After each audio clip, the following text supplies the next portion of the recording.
Hello दोस्तों, क्या आपको पता है कि आज के टाइम में बढ़ती बीमारियों का क्या मूल कारण क्या है। अगर हमें वो पता चल जाए, उसका कारण पता चल जाए तो निवारण भी बहुत आसानी से हो सकता है।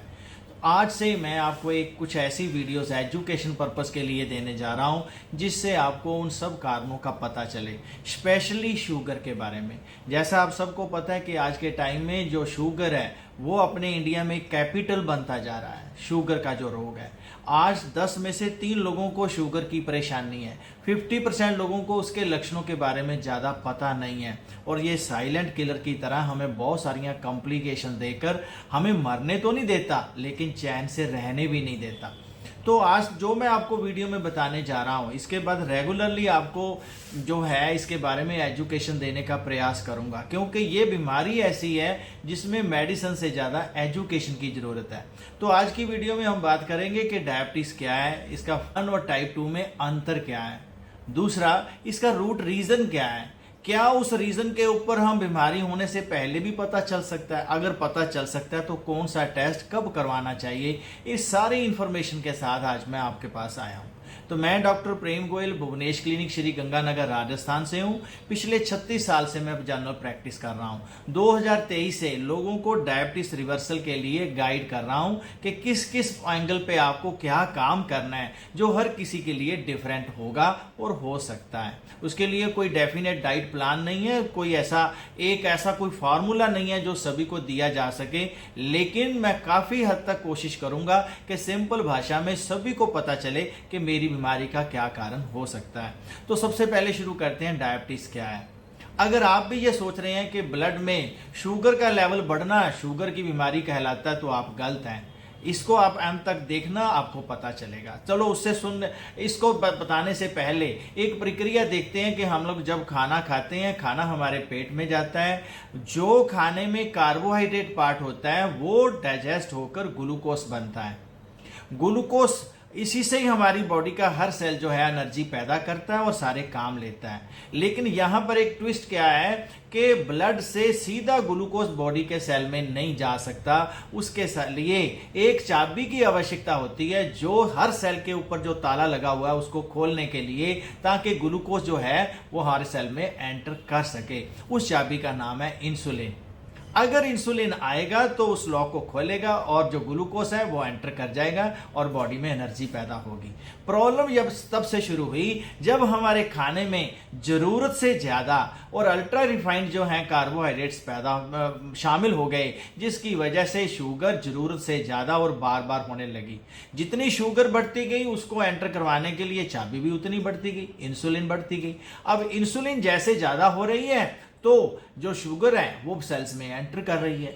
एंटर करके जितना सेल ने यूज करना है अपने रूटीन के काम के लिए यूज कर लिया, जो बढ़ी हुई शुगर है उसको वो फैट में बदलने लगती है। जो फैट हर सेल के ऊपर जो लॉक लगा हुआ है उसके ऊपर भी जमने लगता है।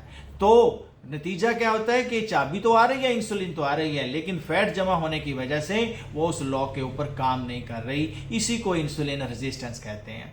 जैसे वो काम नहीं करती तो बॉडी में ग्लूकोज लेवल जो है ब्लड में बढ़ने लग जाता है, क्योंकि सेल में एंटर नहीं हो रहा।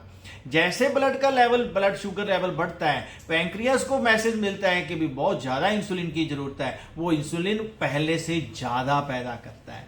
ये ज्यादा बढ़ी हुई इंसुलिन और बढ़ी हुई शुगर, यही हमें इंसुलिन रेजिस्टेंस से बताती है कि आप किसी बॉडी में कितनी इंसुलिन रेजिस्टेंस है।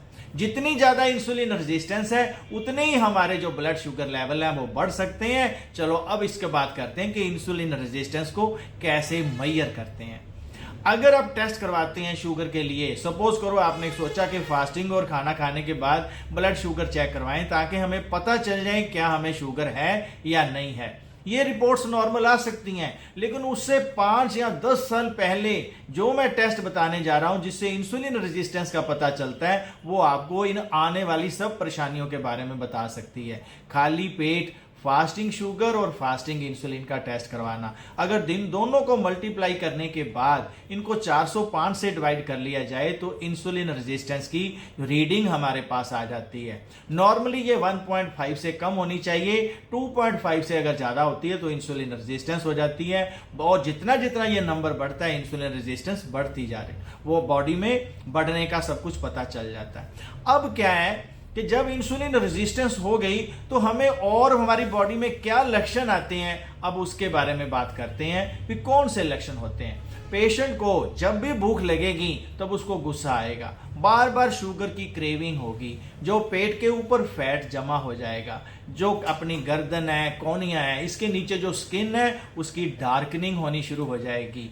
और तो और जो ले बच्चियां हैं उनमें पीसीओडी की, पीसीओएस की प्रॉब्लम हो जाएगी, शुगर जो ब्लड प्रेशर बढ़ने लग जाएगा, लिपिड प्रोफाइल में जो ट्राइग्लिसराइड्स है और एलडीएल है इसके लेवल बढ़ने लग जाएंगे। ये कुछ लक्षण है जिससे पता चल जाता है कि इंसुलिन रेजिस्टेंस कहीं पैदा तो नहीं हो रही। अगर ऐसे ही कोई सिम्टम आपको आ रहे हैं तो आपको अपना फास्टिंग इंसुलिन और फास्टिंग शुगर जरूर चेक करवाना चाहिए। बात करते हैं कि टाइप 1 और टाइप 2 जो डायबिटीज है उसमें क्या अंतर है।